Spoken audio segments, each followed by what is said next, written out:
Thank you for joining Session 2 of HUD's Multifamily Accelerated Processing, or MAP, Guide Industry Briefings. The PowerPoint webinar recording will be made available on the HUD Exchange. Participants are muted on entry and in listen-only mode. Please submit content-related questions in the Q&A box on the right side of your screen. For technical issues, please request assistance through that same Q&A box. We ask that you submit your content-related questions in the Q&A box located on the right side of your screen, as shown on this slide. Please submit your questions to the host, presenter, and panelists. The Q&A section will occur in the final portion of this webinar. We will try to get to as many of your questions as we can. If you have technical questions, such as those related to audio and visual of this presentation, please also use the Q&A box and send your message directly to the host. The host will work directly with you to resolve any technical issues. Now, I'd like to introduce Zach Scotchko from HUD. Thank you.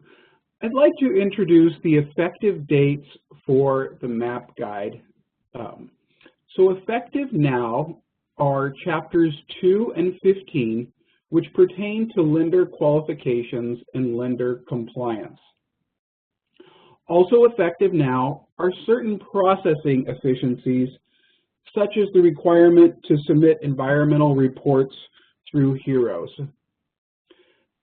In the transition period, there are certain rules HUD is adhering to.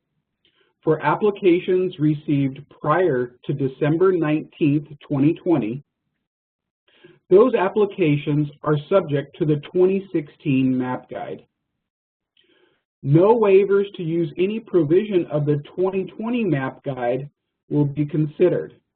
Examples would be submitted LIHTC deals may not selectively utilize 2020 MAP guide provisions.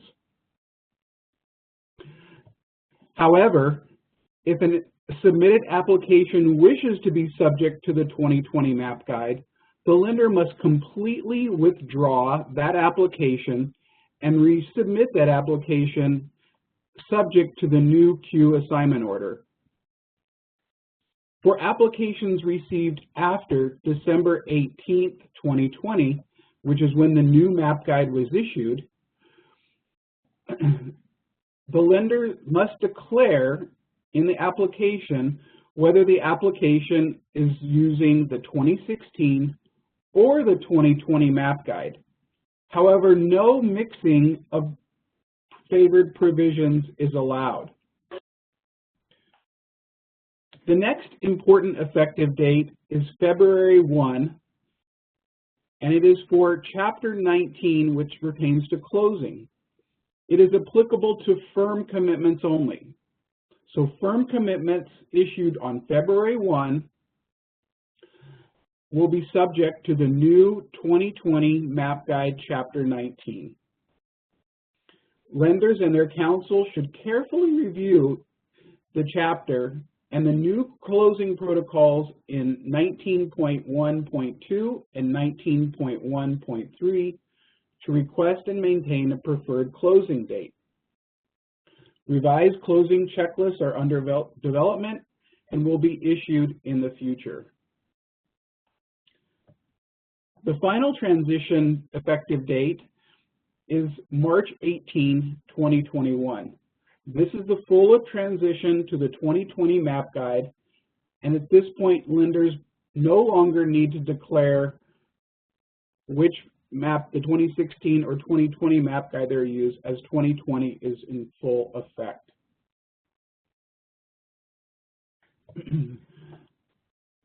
Certain upcoming events and updates we wish to draw your attention to are, next week we will be having webinar number 3, which covers Chapter 14, LIHTC, and Chapter 19, closing primarily.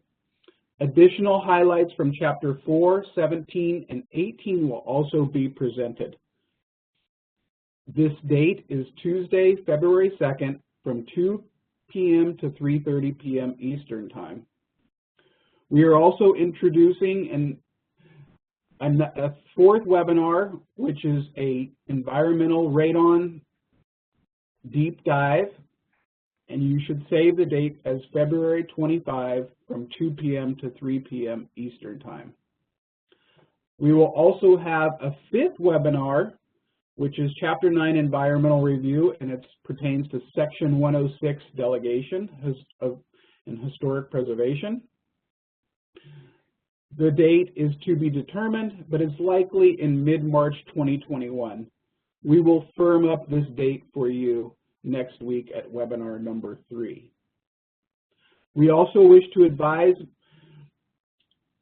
map lenders that there will be a re-release of the map guide forthcoming that corrects certain omissions and typographical errors. Currently, we have only 11 such items. It will be a minor perfection to the existing document so that our user features such as hyperlinks and clarifications are current. As you have heard in previous webinars, we will have the Ask a Question feature, and we are going to be providing a recorded resource on this. It is not a presentation. It will just be a recorded tutorial, as well as the new user features tutorial. Today's HUD presenters will be Bart Goldberg presenting Chapter 7, which is Valuation and Market Analysis, Wendy Houston presenting Chapter 8, which is Mortgage Credit, and Sarah Jensen will be presenting Chapter 9, which is Environmental Review. Now I would like to turn it over to Bart Goldberg to present Chapter 7.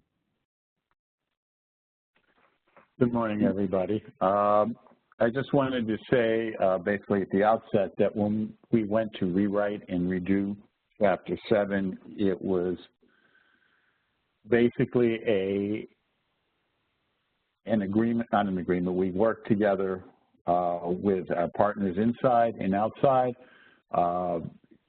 We consulted market analysts, people doing market studies, as well as appraisers, and it was vetted as well with underwriters and some professionals within HUD, technical people in HUD. So this is basically a compromise, you know, of some of the points that were made. So I'm going to go through these. It's about 16 slides. It's about a 10-minute presentation. I'm basically going to go over briefly some of the changes and provide a little background on it. The first slide here basically is the effective date of the market study. We basically want to acknowledge that from the time of an inspection till the completion of the report, time elapses, and we want to acknowledge that there's a 30-day buffer zone in there to that 120 to 180-day requirement of completion.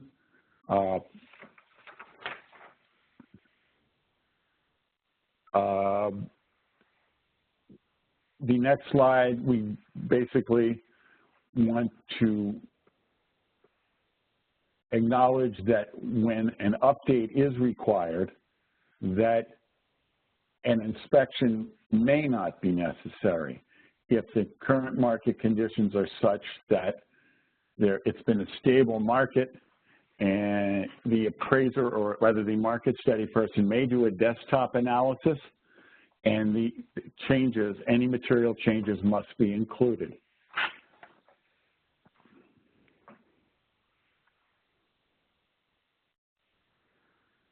In preparing these market analysis, there's several steps. We basically want an independent analysis by the appraiser and by the market analyst.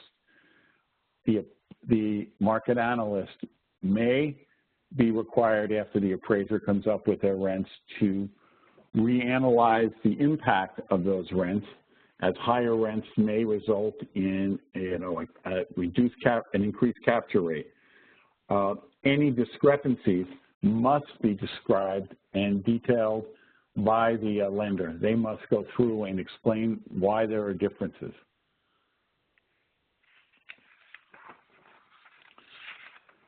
When preparing market studies, we also want the market analyst to address any properties that may not be directly comparable to the subject. if the property is a Class A property, we want to acknowledge any impact from any Class B or C properties that may not be directly comparable. So you may even have smaller properties in areas where 4, 5, and 8 families are there. We want to get a sense of how that will impact. If it does, it may not, but what the impact of that is.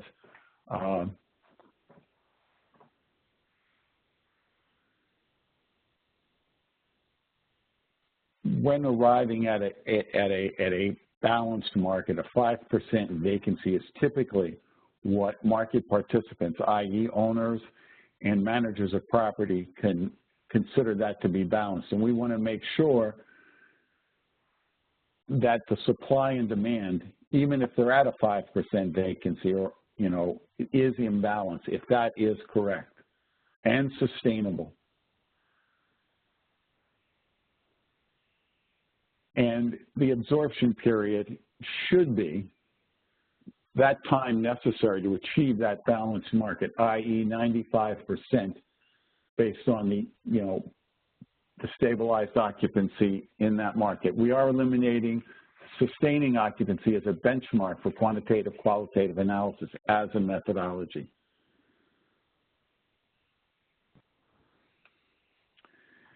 There's been a lot of discussion recently on whether or not to include commercial income or how to handle it. And I think that when we look at commercial income, it impacts different areas and different markets, to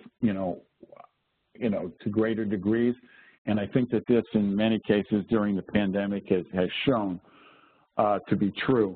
I think that when you're supporting any commercial income, it is important to make sure that there is support through traffic counts, that there is a sustained inventory, and that there is a pipeline, basically, of users that can meet, that will lease the space. And I also think it's important to note what impact that commercial income has on the ultimate loan. If it is a small amount, it may not, be that important. But if they're requiring that to support a large loan and possibly a lot of cash out, it should require a closer look and a much more thorough analysis. As far as the requirement to adjust the cap rate in relation to the debt service constant, we have moved that to an underwriter's decision, sorry about that. And it's basically inconsistent with appraisal practice. If the underwriter feels after analysis of the whole deal that this may be more prudent, it is their decision. It is not a requirement that it must be done.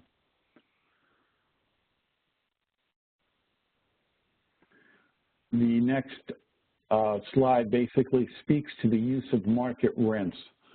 When we're analyzing properties that have rents that survive foreclosure and are in place in perpetuity, i.e. through rent control, legislative restrictions, or limits, these should be reflected in the appraisal. Basically, to ignore that gives us a value estimate for sale if in foreclosure that really would not have any bearing on the property. In my experience, it doesn't impact a lot of properties, but it does have some impact on those that have those restrictions. And usually it's when the income is at 50% of AMI or less. This just reiterates the vacancies, and this is fairly straightforward. Basically, you're using a 3% vacancy for HAP contracts, properties with 90% or more units. The 5% applies to properties meeting at least the minimum low-income housing tax credit set aside, and other, restrictions, including properties with attainable tax credit rents at 10% below market. The remaining properties would be at a 7% vacancy, would include low-income housing tax credit properties with any percentage of units set aside, but without that 10% discount, and obviously any market rate properties. This change basically clarifies what sort of ancillary income may be recognized, and again, the important thing to note in this is what is the durability and quality of that income stream? Is it something that could go away and may not be sustainable? Then it should, proper weight should be given that income. If it's something that's been there, it's proven in the market, and buyers and sellers are actually getting that income, and it's sustained historically at the subject, that, probably should be included. But we want to make sure that that is adequately supported and described in the appraisal, and that it can be sustained. And also making sure that the impact of that income, what is the contributory value of that to the final value estimate. Hey, Bart, I just wanted to let you know you have about 2 more minutes left for your section. All right, thank you. I didn't think I'd take 10 minutes, but apparently I am. This is an error that was changed, and the explanation is self-evident. Basically, for the land value for sites sold to a public body, we want to differentiate between what they actually bought it for and what the value of it is. So the contributory value of those sites is what's important. If there is affordable housing on that impact must be noted. This section was basically organized much better, and the limits on what is acceptable for income has been clarified and shortened substantially, and it should read much clearer now. Fee joinders by statute, it basically clarifies how HUD will be permitted to do that through statute. And I'm running out of time, so I'm basically going to conclude rather quickly on these last few. The difference, a tax abatement is something that usually happens over time, and it is, it's fairly level. Any deferral or real estate tax deferral has to be cleared by HQ, because the impact of that could be substantial over time, could be substantial in the near future. I'd like to now introduce Wendy Houston to take us through Chapter 8.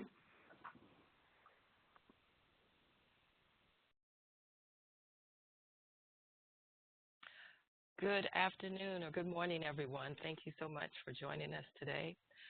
So I am highlighting a few of my main topics. So let's begin. I just need to get situated just for a second. Okay.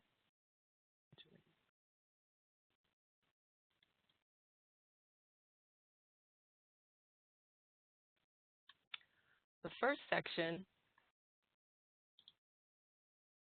is 8.3.3. The entire section was updated to add the new previous participation guidance, published in Notice 2016-15.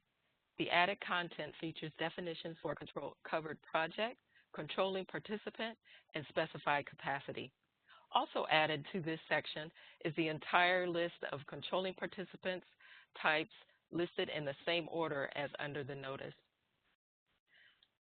The next section is 8.3.5, Foreign National Participant. This section is new to the guide. It adds the new Foreign National Principal Guidance, which was published in Notice 2019-01 and Mortgagee Letter 2019-02,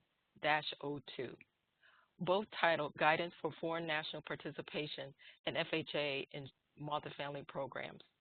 The guidance expands the review of foreign national participants, which was minimal in the 2016 guide. The next section is 8.516A6, General contractor with adequate capital. The new language was added in this section to address the general contractors pay when paid subcontracts when these types of contracts are while these types of contracts are not prohibited, HUD will generally not permit an adjustment to the general contractor's working capital calculation. The next section is 8.6, prior credit approval of principal borrower. Well, this is not a new section to the guide. The entire section was revised to update the scope and processes for a principal's prior credit review and approval. This content was updated based on the published Mortgagee Letter 2013-7, which remains in effect, and Mortgagee Letter 2018-9, titled Revised Concentration of Principal Risk Criteria. The two highlighted changes you will see increases the FHA insured threshold from $250 million to $500 million, with an approval period of 24 months up from 12 months. The next section is 8.71A5, secondary debt, public sources. This section pertains to a secondary financing with a restrictive covenant. To conform to existing guidance, we modified this paragraph to state that any restrictive covenants written in secondary financing documents must expire upon foreclosure of an FHA-insured loan or deed of trust. An exception to this is when the source of the secondary financing is home program funds or similar state lending program. HUD will permit a rider restrictive covenant agreement to be modified such that in the event of a foreclosure, the restricted covenant will remain in place. The next slide is 8.76A3H, secured public secondary financing conditions. The secondary mortgage must be assumable when a sale or transfer of physical assets occurs and the insured mortgage remains in place. This is still true and no change to this guidance. However, in the 2016 Mortgage Map Guide, at paragraph 8.7, F as in Frank, 3, E as in egg, 1 and 2, paragraph 1 and 2, the paragraph and the two conditions were deleted because the guidance is no longer applicable. We deleted the section that stated the subordinate lender cannot require that more than 75% of the net proceeds of the sale or the TPA be applied to reduce the subordinate indebtedness. We have also made this same deletion to the subordinate agreement public form at paragraph 10F on the form HUD 92420M. The revised form is pending its paperwork reduction approval by OMB. Next slide, there's a typo here. It's 8.8.3 B, 4C, D, and E, evaluating the nonprofit sponsors and borrowers. This section was rewritten to incorporate nonprofit guidance from 3 forms that were canceled in 2016. The forms are HUD 3433, 3434, and HUD 3435. These forms are no longer required, but the credit and financial analysis for a nonprofit principal and a borrower is currently covered under Section 8.2 of the guide. Our next slide is 8.11.1 A2C, cash out, equity from loan proceeds. This section was rewritten to clarify under Section 223F program that regional and satellite offices have the discretion to reduce the cash out holdback amount based on certain criteria met by the borrower when the holdback exceeds $1 million. Multifamily also added corresponding guidance from Chapter 5 that addresses how to fund the repair escrow and assurance of completion escrows. Our next slide is 8.14, determining cash requirements for closing. This is a deletion. In the 2016 MAP Guide, Section 8.14, Emma Zamiri illustrated an example of the Form HUD 92264A at Section 2, Part B, on how to compute a borrower's initial 20% tax credit equity and the breakdown of the pay-in schedule. This is a low-income housing tax credit topic, so it was moved to Chapter 14, Section 1413, Tax Credit Equity Pay-in Schedule, and Section 1414, Definition of Net Equity. Our next slide is 8.14C12, Employment-Based Fifth Preference, EB5 Equity Source. This section adds the expanded information about EB5, U.S. Citizenship and Immigration Services Equity Program. HUD recognizes EB5 equity as an eligible equity source to meet a borrower's cash requirement. So this conforms with and clarifies existing guidance. Our next section is 8.1551, State and Local Tax Exempt Financing Projects. This section was revised to add language that covers FHA-insured loans with 4% low-income housing tax credits for a transaction that may include an issuance of a short-term cash collateralized tax-exempt financing. All right, this concludes my Chapter 8 highlights. My final section is on Appendix 8. And that's Appendix A84, the Mortgage Credit Underwriting Document Matrix. This chart is a new addition to the guide. We're excited about the matrix because it lists in clear fashion which documents are needed for credit and finance analysis for various participant principal types and roles. Lastly, I want to bring to your attention to an immediate correction needed for this chart. The last two rows of the matrix were dropped off during my editing session. The two missing rows are management agent without an identity of interest and management agent with an identity of interest. So in the MAP guide, currently right now, the matrix is on 2 pages, and it's the second page, the last 2 rows, that's what was dropped off. We will provide a correct matrix at the conclusion of our final briefings. So we'll get that out to you as soon as we can. This concludes my presentation of Chapter 8 and Appendix 8. Next, we have Sarah Jensen to speak on Chapter 9, Environmental Chapter.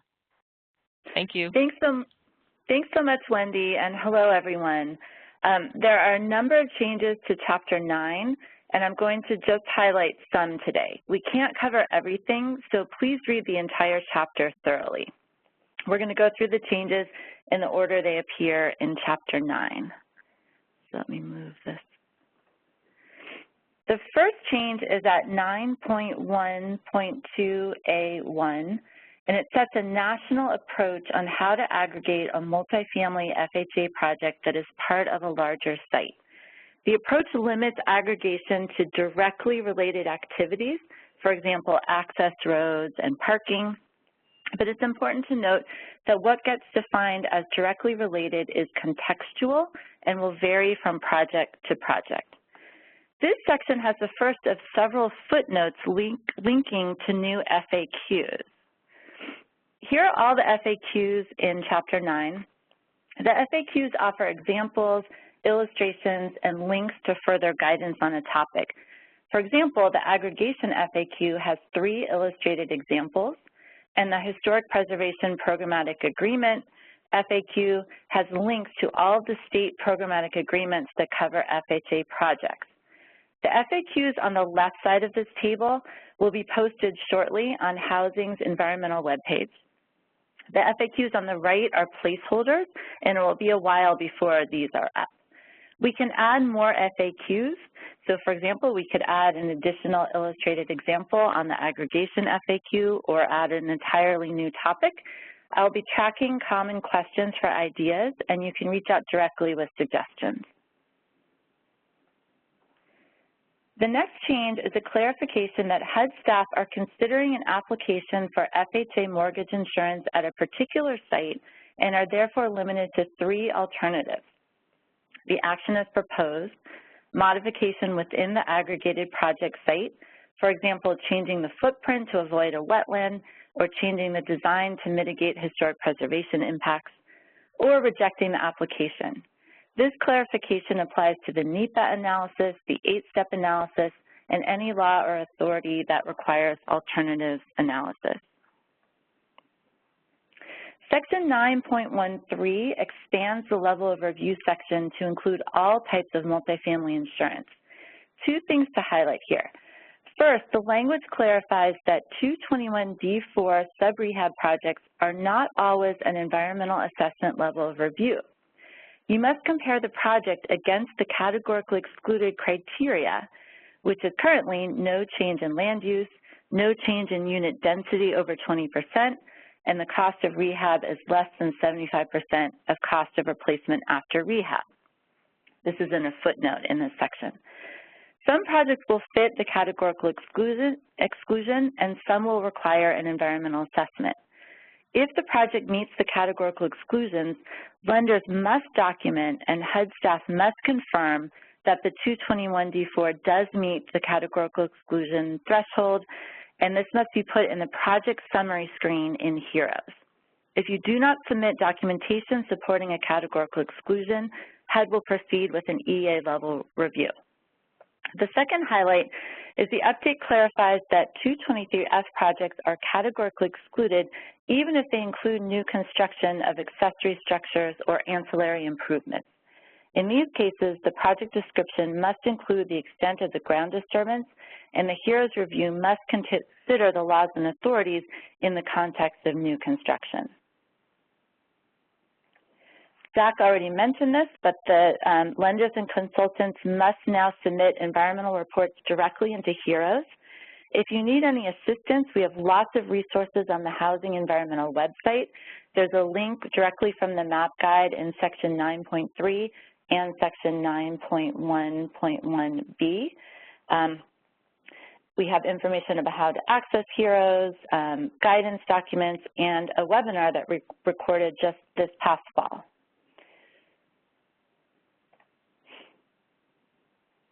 Section 9.21c makes several changes related to choice limiting actions. It moves the federal nexus, which is the date when choice limiting action prohibitions apply, from initial contact to application date, or pre-app if you're using the 2-step process. It defines what is and is not a choice limiting action. It defines the end of a federal nexus. It makes clear that these restrictions apply to early starts and pre-endorsement improvements. And the section also retains the prohibition on construction and site modification after the concept meeting. Let's break this down. That's a lot. Let's start with what is allowed post-application. So plans, designs, permits, rezoning, platting, replatting, site studies with minimal borings or archaeological test pits, those are all fine post-application.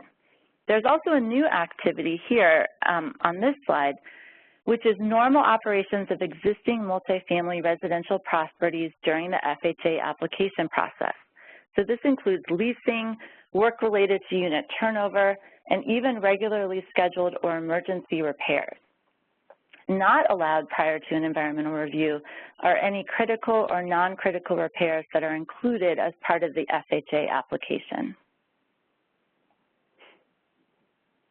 Oops.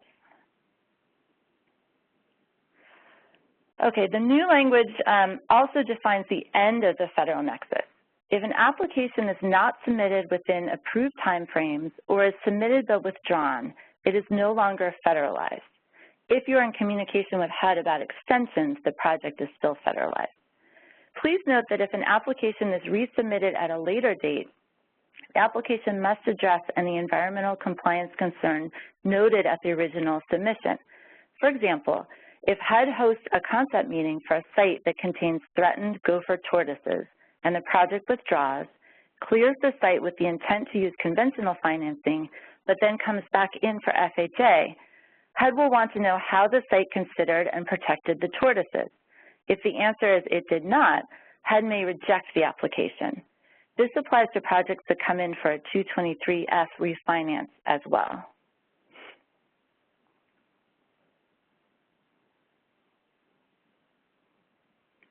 As I mentioned before, the map guide still prohibits modification of the site after a concept meeting. So you may ask, why did we move the federal nexus to application? We did this to align with HUD's departmental approach on the federal nexus, and note that there are a number of things that you can now do between concept and application that were prohibited in the 2016 guide. You can enter into a new purchase and sales agreement. You can transfer an easement to the city. You can take similar actions that HUD considers to limit the choice of reasonable alternatives or prejudice the outcome, but do not modify the site. But neither the lender or the developer can enter into a new commitment to modify the site after the concept meeting. This prohibition is in place to protect you from risking the viability of your application, especially with respect to historic preservation. There may be limited scenarios where you can proceed with pre-concept legal commitments, but proceed with caution. Let's discuss two examples.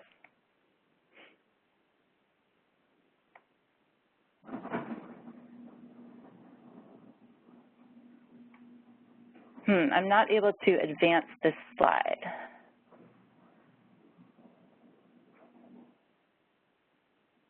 Thank you. So example one, we have a choice neighborhood project. A large public housing development will be redeveloped in several phases with an FHA project in phase 2. The Public Housing Authority has a complete environmental review and approval from HUD to demolish the existing public housing, including at the FHA site. The 2016 guide required a map waiver if the PHA's demolition took place after initial contact with HUD. The 2020 updates eliminate barriers to the PHA moving forward with its approved action. You should highlight the issue in application and discuss it at the concept meeting. HUD will want to see the authority to use grant funds for the Public Housing Authority's review to confirm that it covers the buildings on the FHA site. Now example two. John, I might need someone at ICF to advance the slides for me because they're not working. Yeah, Sarah, with the large amount of numbers on it, sometimes is a little delayed. Oh, okay. John, do you want to, can you forward it? I have control. This is Bart. For some reason, if I click on it, I have control. Oh. Well, it's not forwarding for anybody else, though. I see 9.2.1.6C6. There we go. Oh, yeah. Okay, thank you. So example two, we have a multi-acre planned unit development. The slide says urban development, that should say unit development, with a 2-acre FHA site. The development agreement was entered into prior to the concept meeting and requires horizontal improvements, including on the FHA parcel. The best option in this scenario is to delay the improvements on the FHA parcel, including aggregated areas, until HUD completes the HEROES review. If this is not possible as per the legal agreement entered prior to the concept meeting, the horizontal improvements can proceed, but would be done at the applicant's risk. So key takeaway is no construction or site modification after the concept meeting. If you're in one of the narrow situations we just discussed, talk to HUD before proceeding. Okay, we're going to move now to the next slide away from choice limiting actions, but we can come back during the Q&A period. Section 9.2.2E incorporates CPD Notice 1906 and removes the requirement for environmental clearance officer, which means also is the same thing as the field and regional environmental officers, to review and comment on sites in the normally unacceptable noise zone. That's between 66 and 75 DNL. There is no change to the regulatory requirement for field and regional environmental officer review and comment on EA level reviews over 200 units, and new construction projects of any size with noise over 75 dNL require an EIS waiver and therefore still need ECO review and comment. Okay, next slide. As before, the MAP guide highlights that field and regional environmental officers are regional experts, and multifamily housing staff should consult them for technical assistance on complex environmental issues. New language at 9.2.2G strongly encourages multifamily housing staff to consult with REOs and FEOs on projects on or adjacent to a floodway or on or adjacent to a Superfund site, a formerly used defense site, or where contamination is unresolved. These sites are complex and the greatest risk to residents and to the insurance fund. Next slide. We've reordered the contamination section to make clear that this is a part of the HEROES environmental review and not a separate document. Next slide. We've removed the section Other Federal and State Law and replaced it with new sections on wild and scenic rivers, farmland, and the Clean Air Act. These sections do not set new policy, but provide basic overview and links to guidance on the HUD exchange. Next slide gets to the contamination section.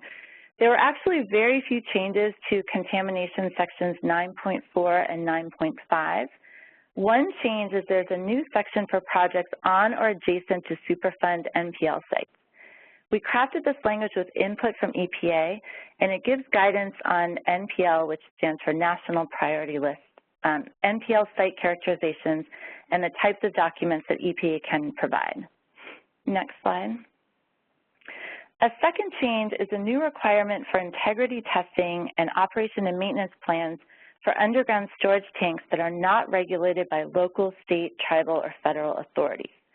Phase 1 reports must identify underground storage tanks and document compliance with state regulations or note that they are out of compliance or not regulated.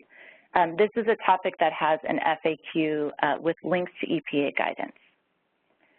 Okay, next slide. In the lead-based paint section, there are minor changes that bring the MAP guide in line with the latest lead rule.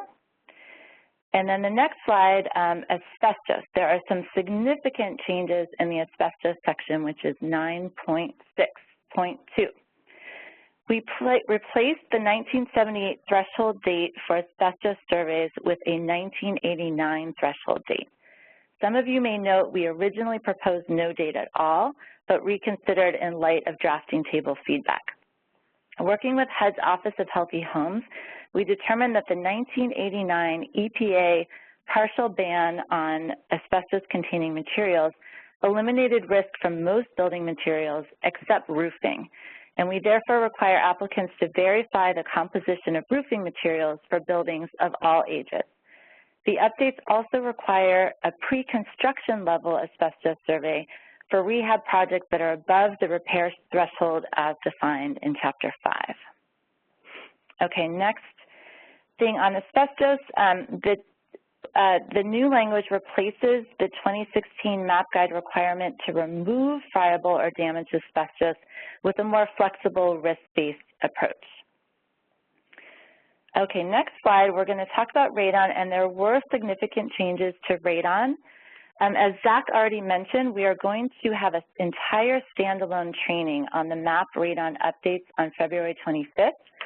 So today, I'm just going to briefly highlight a few changes, and you can submit your questions, but we may hold those and answer them on the 25th. So the first changes that I want to highlight relate to exceptions to needing a radon report. The new MAP guide removes the Zone 3 exception for 223F, since this is not supported by EPA, and data shows we may miss up to 33% of projects with elevated radon by not testing in Zone 3. This change also aligns the MAP guide with the 232 handbook. The updates also clarify that an exception by a radon professional must be based in a relevant state or ANSI-ARST radon standard. Okay, next slide. The radon updates eliminate the 25% sampling exception and now require 100% ground floor testing following the ANSI-ARST MAMP standard. This change is made to protect residents based on data from the HUD-funded EARTH study that found 25% sampling can miss 34 to 48% of elevated radon units. And the variation, it depends on the number of ground floor units. This change also eliminates confusion and delay related to the requirement to resample 100% of ground floor units if any unit has elevated radon after 25% ground floor testing. We received many questions about this retesting, and the MAP updates eliminate this issue by fully following the testing guidance in the ANSI-ARST standard. Okay, the last thing about radon I want to talk about is the next slide, and this is a change in timing for new construction and substantial rehab. For these projects, all post-construction test results and mitigation reports, including follow-up testing, must be submitted to HUD at final completion inspection. We want all testing and mitigation complete before occupancy. For phased projects, you must complete testing and mitigation at the final completion inspection of the first building or group of buildings. After the first phase, HUD will review and consider a proposed radon testing plans for the remaining phases based on the project and the results of the first radon test. HUD would not consider multi-phase radon test groupings, for example, if the radon test of the first group uncovers problems with radon-resistant construction. More details on this will be coming in the February webinar. There is no change to the timing of 223F mitigation, which remains as quickly as practicable and no later than 12 months after closing. Okay, the next topic is historic preservation. Next slide. And as Zach mentioned, this is another big change that we will have a standalone webinar on. The MAP guide will allow lenders and their authorized representatives to initiate consultation with SHPOs in some circumstances. This delegation requires some submissions to be prepared by a qualified historic preservation professional. So we will dive into this topic in a standalone webinar tentatively scheduled for March 17th. For today, I just want to leave you with one main point, which is this delegation is not yet in effect. The delegation that is posted as an appendix to Chapter 9 is a draft, and the final delegation will go into effect on March 18th. Next slide, we're going to move into floodplains, and the MAP updates make a number of important changes. The first is adding restrictions to development in FEMA's LIMWA zone. In the next slide, we have a graphic. So the LIMWA is a fairly new designation that is on some recent firm maps along the coast. It's an area on the coast between the coastal high hazard area, marked as a V zone on this graphic, and the 100-year flood zone or special flood hazard area, marked as AE on this figure. Technically a part of the AE or special flood hazard area, the LIMWA can have wave heights of up to 3 feet. Over the course of a 30 to 40-year mortgage, there's a strong chance that the LIMWA will change to a V zone where FHA projects are prohibited. Okay, next slide. Another change in the floodplain section is a new requirement of 2 feet of freeboard. That translates to 2 feet of elevation above the base flood elevation for new construction projects in the special flood hazard area. Okay, next slide. The MAP updates discourage purchase and refinance if the lowest floor life support facilities, ingress or egress of existing buildings is below the 100-year floodplain line or the base flood elevation. And the updates remove the 12-inch qualifier that was in the 2016 guide. HUD retains discretion in these cases, but this change will help multifamily staff more appropriately consider risk to ensuring these projects. So the next slide is a table, a summary of the differences between 2016 and 2020. So you can see that there's no change in policies on coastal high hazard areas or floodways. Here are the new requirements in LIMWA zones, but note that even under the 2016 guide, HUD staff already reviewed projects in the LIMWA zone conservatively under the 8-step project. So this change actually provides more clarity. And the new elevation requirements for new construction and better risk assessment for existing projects in the 100-year floodplain. Okay, we're going to move now to flood insurance. The map updates create a new section for flood insurance at 9.6.6. The updates add a requirement for flood insurance for projects where the preliminary flood map or advisory base flood elevation indicate a special flood hazard area, not just the final firm map. They also allow housing approving officials, that translates to the production division directors, the discretion to require flood insurance in moderate flood areas, parcels that include a special flood hazard area, including an incidental portion, and where topography or past flooding indicates a high risk. Remember that HUD is looking at the flood risk out 30 to 40 years. Okay, next slide. The map updates also include a change in the amount of flood insurance. This change is actually in Chapter 3, Section 3.9.1. The new requirement is that the flood insurance must be at least equal to the greater of the maximum flood insurance available for that type of property under the NFIP, or equal to the replacement cost of the bottom 2 stories above grade. Limits may be satisfied by a combination of a National Flood Insurance Program primary policy plus an excess policy. The next slide is another summary of the differences between the 2016 and 2020 policy on flood insurance. So this may be a good resource. Okay, let's move to noise. The map updates incorporate the HUD's balcony policy from notice in 2016. There is an FAQ on the EIS waiver for noise process, just FYI. And then the next slide, the noise section adds new language on railroad, vibration, noise, and location. And we added a lot of flexibility to this section after getting comments from the drafting table.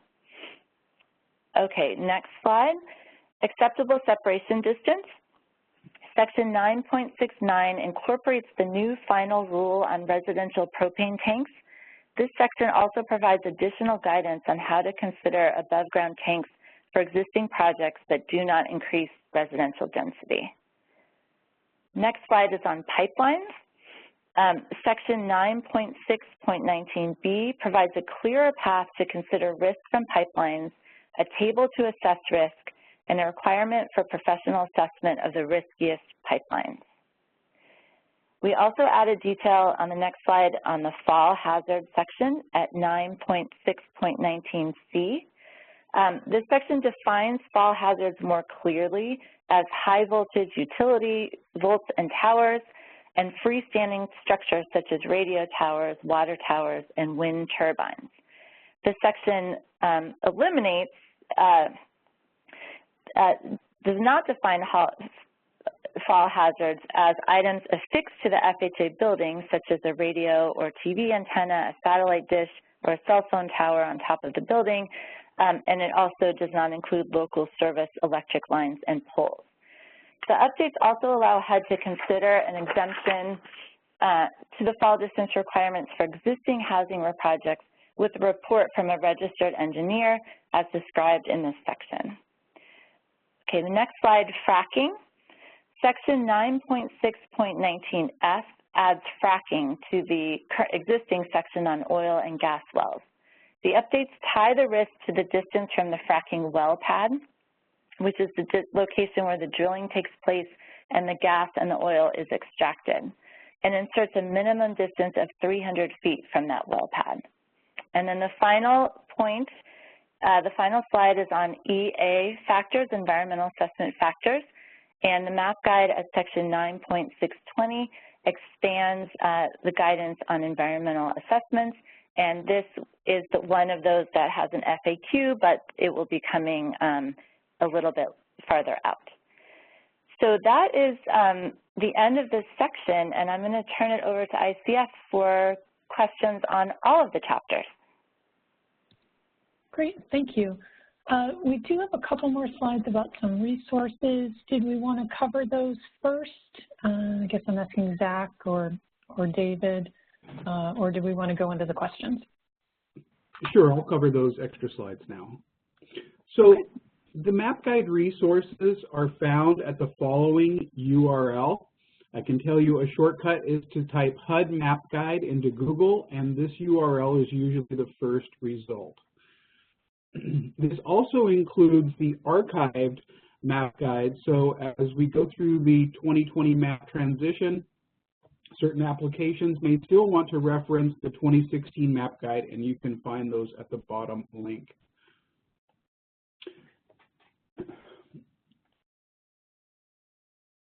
Within the next few weeks, HUD will announce the availability of a new resource, the Map Guide Ask a Question Virtual Help Desk.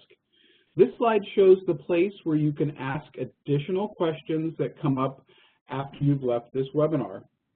The Ask a Question, or AAQ, Virtual Help Desk is accessible by going to the hudexchange.info website, then to Program Support, where you can access Ask a Question.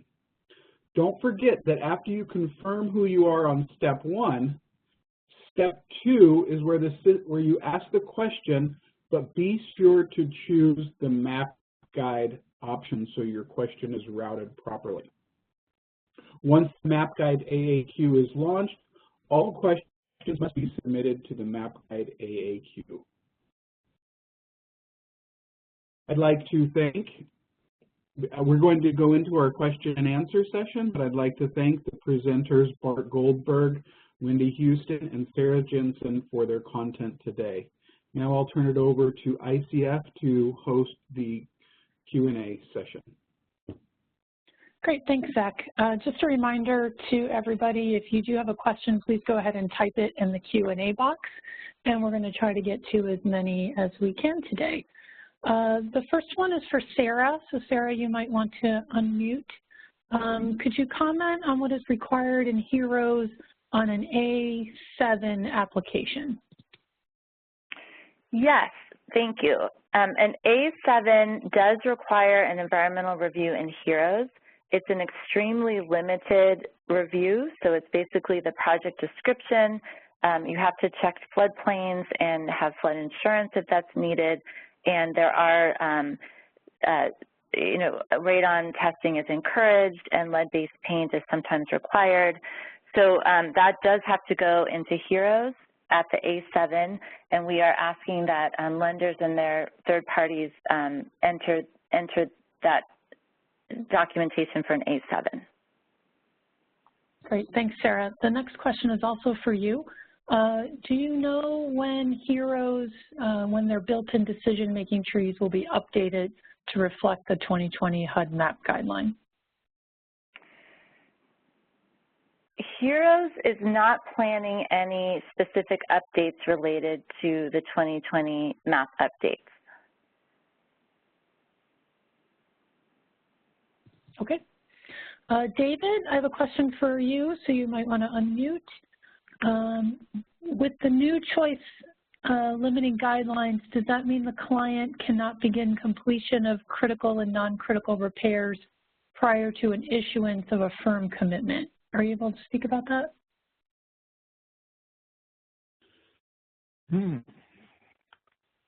Well, I might need some help on that. Typically, non-critical repairs should rarely be items that would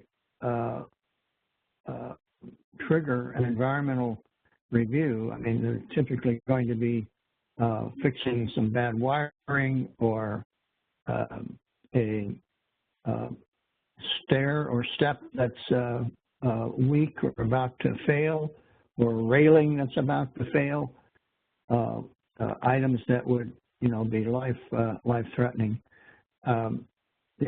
There are possible critical accessibility repairs, some of which may be necessary before endorsement, and some may be deferred until after endorsement. Again, except for what might be an entry door problem, there should be little or no impact on any environmental concern. But I will yield to Tom or Sarah about any specifics of the environmental rules that might contravene what I've said. Thanks, David. This is Sarah. Yes, the answer basically is no. You cannot do critical or non-critical repairs until the environmental review is done. So, you know, if there's one stair that is causing a life safety, that might be something, but you'd have to talk with HUD before that. But no, once that application is in, nothing can be done until the environmental review is complete. Great, thank you. So there's a follow-up question to that. If they have an application in process that's not yet submitted to HUD and the client has begun repairs based on the PCNA, how does this impact the application?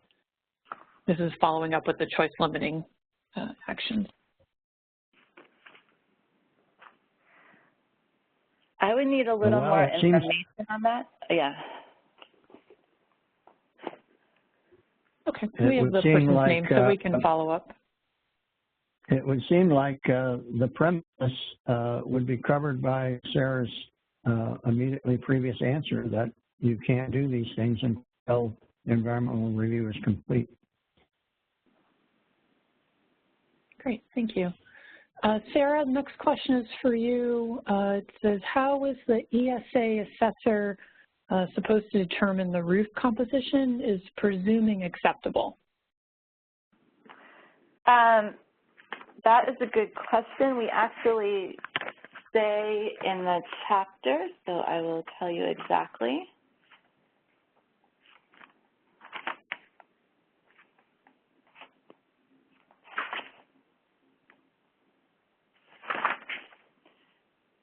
Okay, so this is in section 9.6.2F.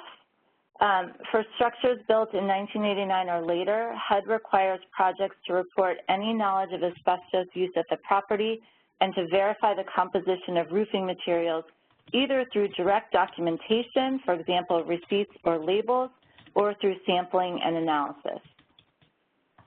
So we don't talk about presuming, so I can make a note and follow up on that. Great, thanks, Sarah. The next one, I'm not sure if it's Zach or David or Tom. They're asking about filing dates, and so they're wondering, is the filing dates related to the use of the 2016 versus the 2020 guide? Which date do they use? Do they use the date that's in the HUD queue for receiving or the actual filing date? They said sometimes these dates can differ by about a week. It's a date of submission. Great, that was an easy one, thank you. Sarah, I have another question for you. Are UST removals considered a choice limiting action? They were previously told no because it's an already disturbed area, but they want to verify that nothing has changed. Are you able to speak about that? Yeah, I think that would be a case-by-case decision, so I will have to follow up on that also. Okay, that's fine. Let's see. Here's another question for you, Sarah. There's been a lot of environmental questions coming in. Are all pipelines above and below ground to be assessed following the new pipeline guidance? Yes, it applies to both above and below. But one thing that I didn't mention in my comments before is that there's sort of a two-pronged approach. So for existing projects that are not increasing residential densities, what we're looking for is, a distance, a safe distance from the easement. And then it's for new construction or rehab that's increasing residential densities that you have to look further and do the calculations and use the table assessing pipeline risk. Thanks, Sarah. The next question's for you as well. For the new, now this says HREC requirements, will we need to do a new phase 2 if a site with full regulatory closure to previous residential standards is above current residential standards? Yeah, again, I think that, would be case by case, but in general, the answer would be yes. Everything needs to be done to current residential standards. Okay. Sarah, I think this one's for you too. What is the best way to get information for planned ASTs? I would point people to the HUD Exchange for lots of information about where to sources for this data. Thank you. Okay, I have a question for David. What section contains references to utility allowances? Are you able to speak about that?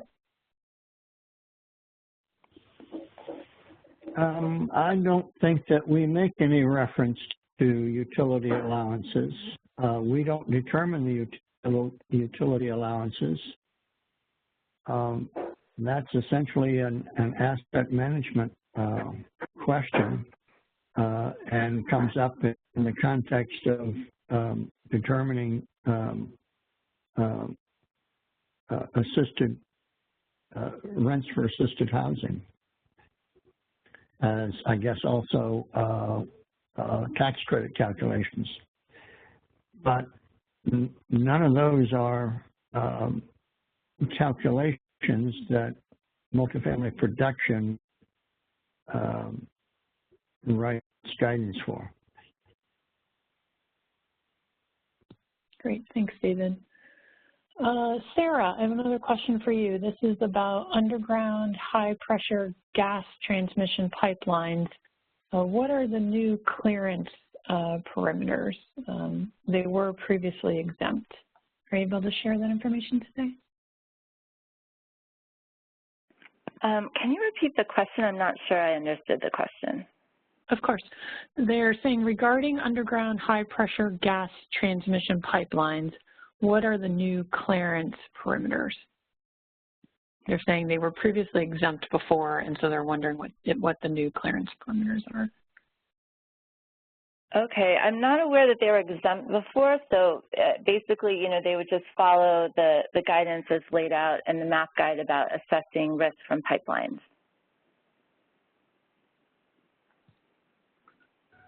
Great, okay. Somebody's asking, I think this is for you, Sarah, what are the changes to the lead-based paint testing from the 2016 guidelines to the new 2020 guidelines? The changes are I recommend reading through the lead-based paint section. I can't say off the top of my head. They're pretty minor, but the new section is aligned now with the latest lead-based paint rule. Okay, thanks, Sarah. Let's see, there's another question for you.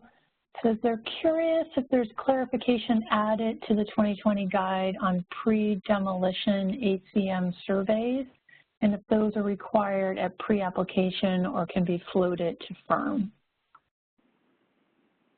That's interesting. I don't think we say specifically about timing, but I'll have to follow up on that. So the question is about pre-demolition surveys and the timing? Yes. Okay. I'm just wondering if there's any new information added in there. Yeah, I don't think there is. That's a good question, though. Okay, great. I'm looking, I think that's all the questions that have come in so far. Just a reminder to people, if you have questions, please go ahead and type it in the Q&A box.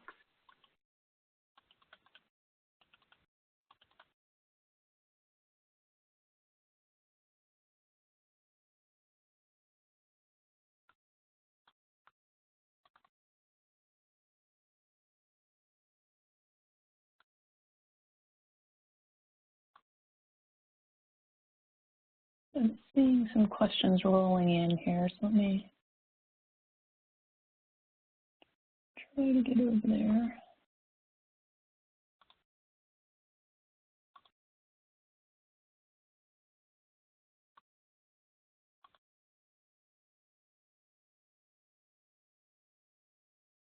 Okay, so somebody, I'm not sure who will be able to answer this, maybe Sarah.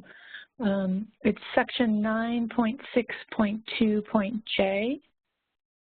Means that an accredited asbestos professional is the one to determine the approach of abatement versus encapsulation.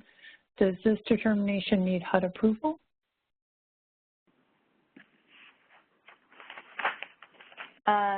No, we are relying on the asbestos professional. Let me just look in the section.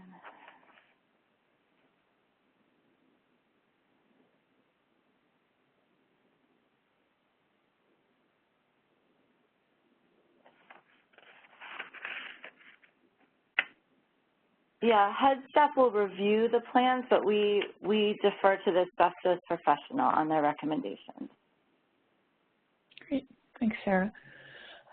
Somebody else asked about when the AAQ is going to be available. I know that our developers, according to their schedule, are supposed to be testing it this week, so I have hope that it will be available and open very soon. There will be an announcement made. You'll get an email that it is available, but it is coming very soon. Sarah, I have another question for you. Do you have any clarifications on the requirements to inspect existing radon mitigation systems, or is that going to be discussed in an upcoming radon webinar? Yes, that is definitely one of the topics that we're going to discuss on the 25th. Great, thank you. This one I think is for you too. That would be the 25th yep. of that would be the 25th of February. Great, thanks, David. I think I can, if I'm moving the slides, hopefully you can all see that. You can see the dates of the upcoming webinars that are there. Sarah, there's another question that's come in for you. What documentation is HUD looking for to determine whether a pipeline presents a hazard for new construction where the pipeline is within the radius established by the appendix? So I would just point people to 9.619 for the discussion. So I guess I'm not completely following the question. So we're asking for, an analysis of any pipeline that exceeds 200 psi operating pressure. And so anyone that meets that criteria, we want to see documentation either using the tables, or if it's within the, closer than the tables show as safe, then we would need additional documentation from an engineer. Okay, thank you. Another question for you, Sarah. If the phase 1 ESA indicates the need for a phase 2 ESA, does only the phase 2 need to be within the 1-year time frame as stated in 9.4.1.A3, or both the phase 1 and phase 2 ESAs? The phase 1 has to be within the time frame. That's not negotiable. The phase 2, the map guide does consider cases where the phase 2 is older, and we could still use it. Okay.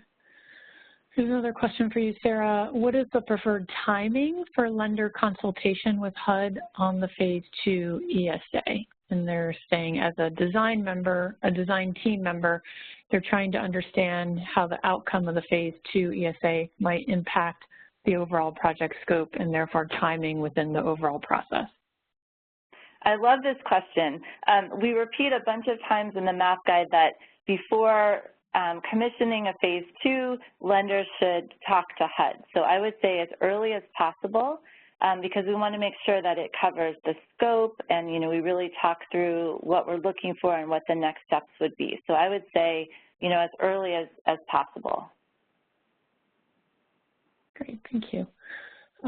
Here's another one for you, Sarah. Will lenders be able to enter the information in HEROES on an A87, or will a vendor have to do that? Oh, that's a good question. Actually, thank you for clarifying. Lenders have read-only access, so they will not be able to enter. I think I misspoke earlier. It would have to be a consultant. Okay, thanks. That's really helpful. Another question for you, Sarah. Can you discuss the qualifications required for the engineering report needed to assess the thermal radiation and blast overpressure hazard?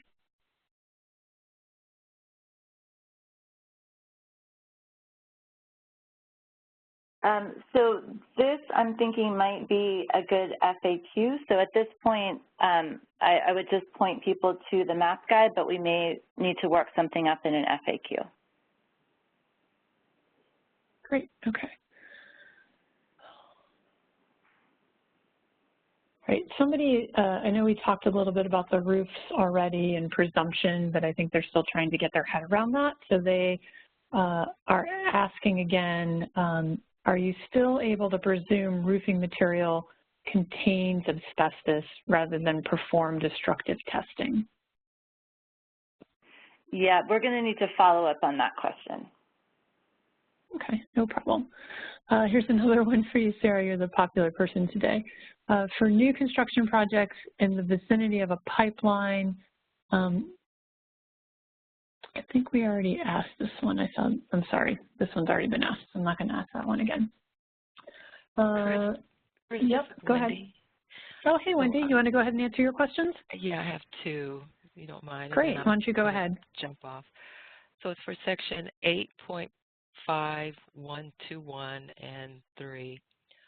Wording is a bit confusing. Is HUD saying a borrower can submit unaudited financials for previous 3 years if audits are not available?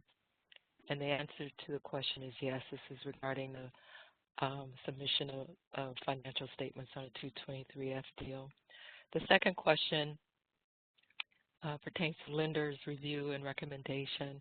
It's 8.8.8A.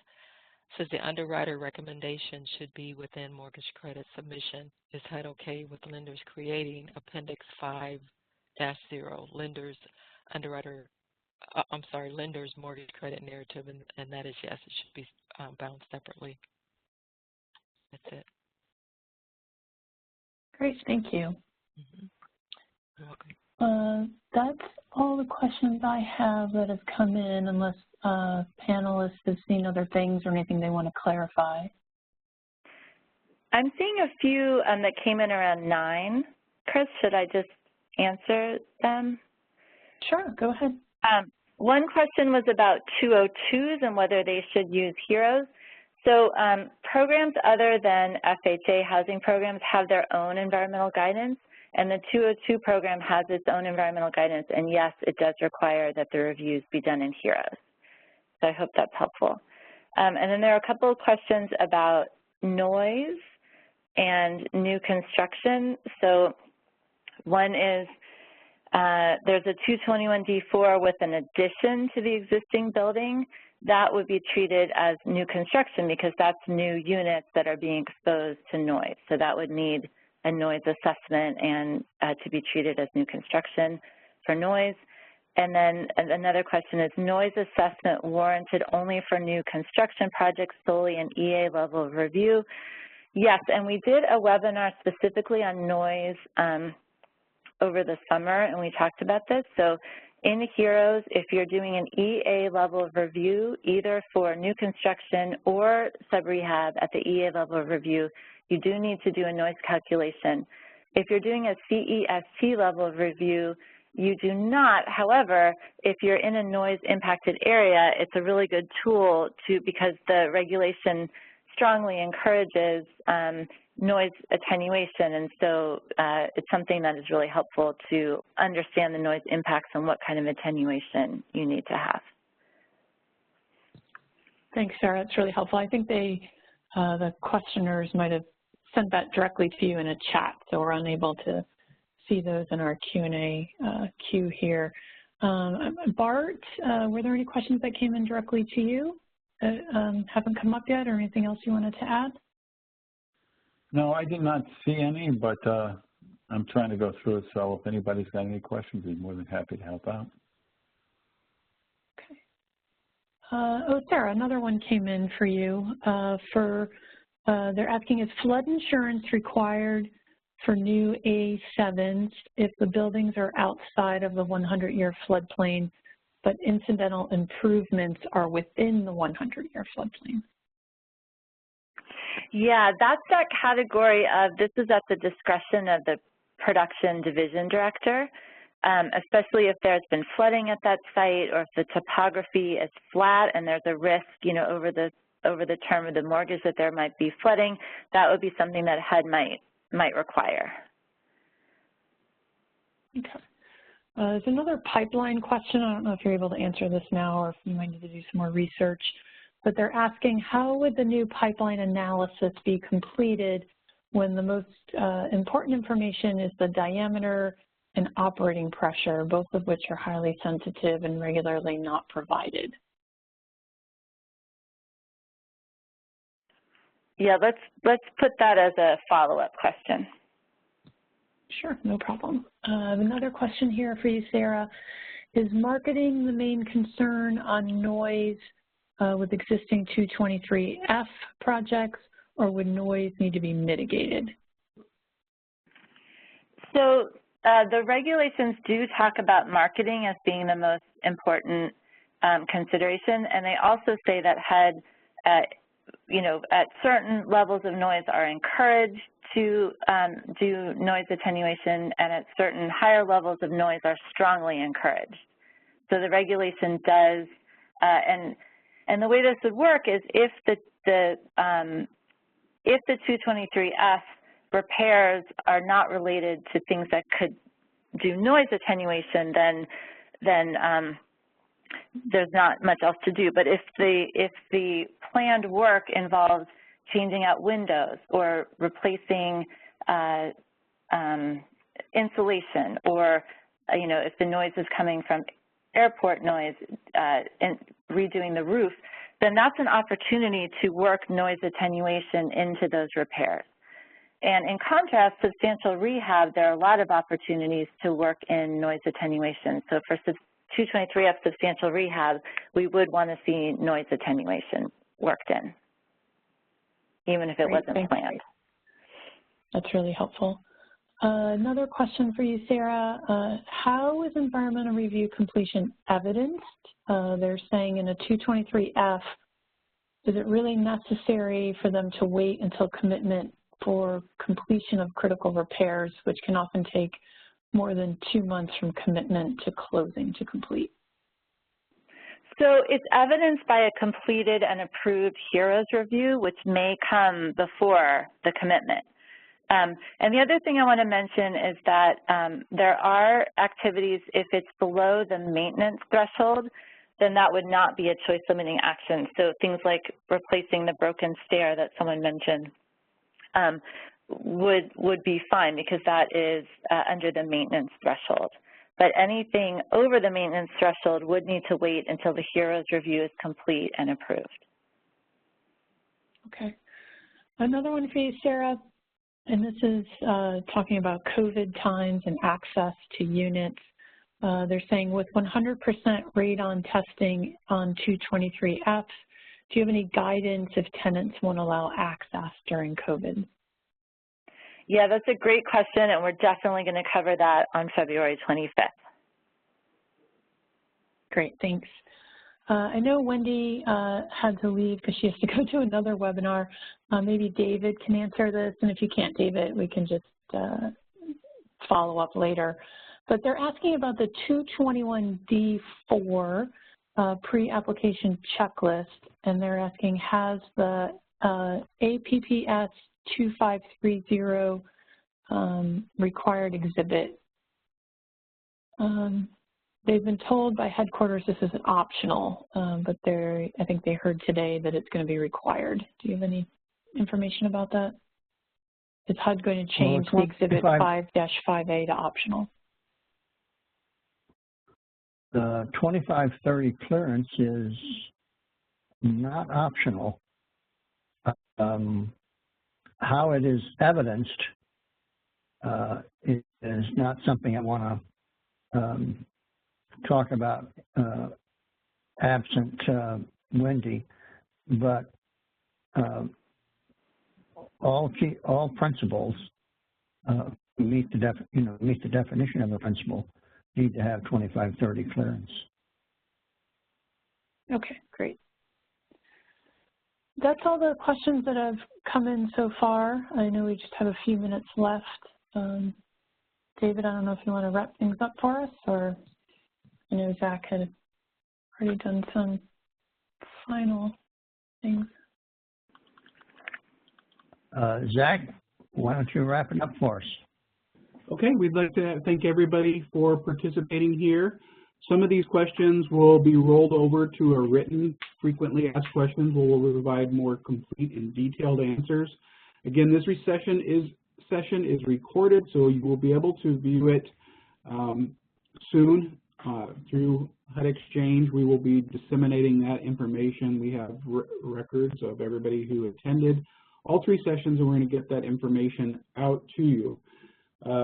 Reminder, next week is Chapter 14 LIHTC and Chapter 19 Closing on February 2nd.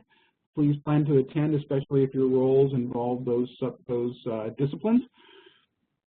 And thank you very much for attending, and we appreciate everybody's attendance here today.